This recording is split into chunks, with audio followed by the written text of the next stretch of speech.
Either you run the day or the day runs you. John Ron. Hey guys, it's London, and this week we are talking about running. Okay, so I'm a runner, and what does that mean? It means that I run because I want to, not because I have to. I've done 2 half marathons and countless 5 and 10Ks. I know people that run more than me, and I know people that run less than me. I run probably 4 to 5 days a week, between 3 and 6 miles, just kind of depending on what I feel like doing and how much time I have that day. But today I have 3 tips that I have put together. I kind of thought about what could be useful for people that love to run, have never run before, or do all different types of running.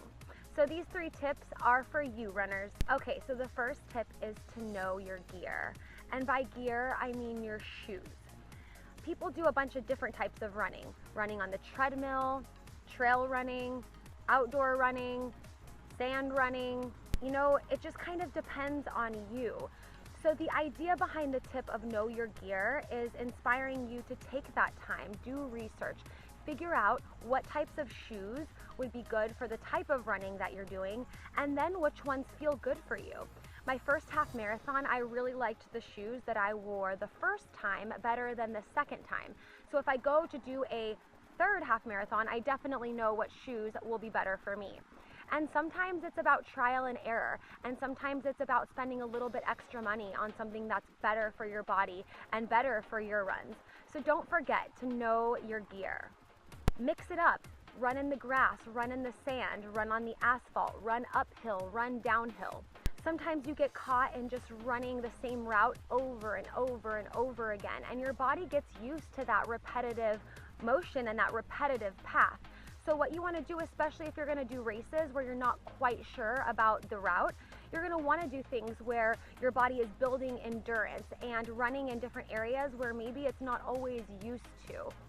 So that's how you mix up your terrain. Tip number 3 is for everybody, whether you're a runner, whether you like to be in the gym. This kind of tip is actually universal.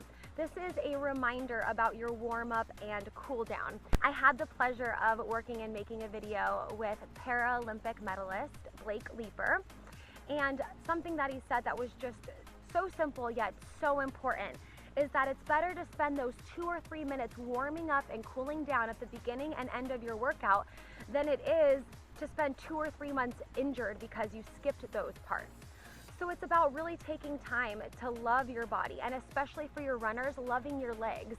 I've seen people who consider themselves runners and run tons of miles each week, but never take the time for stretching and flexibility and self-myofascial release or foam rolling, and they can barely put their legs out in front of them because their hamstrings and glutes and calves are just so tight.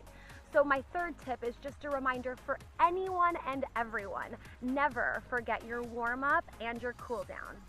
All right, so I hope you enjoyed these tips for runners, and I hope it just gave you a little bit of inspiration to really mix up your run, build endurance, and really pay attention to the shoes that you're wearing and taking the time to fully recover and love your body, because after all, it's the only one you got to live in, so you might as well take care of it. Thanks for watching, and don't forget to leave comments and subscribe to the Runtastic Fitness Channel.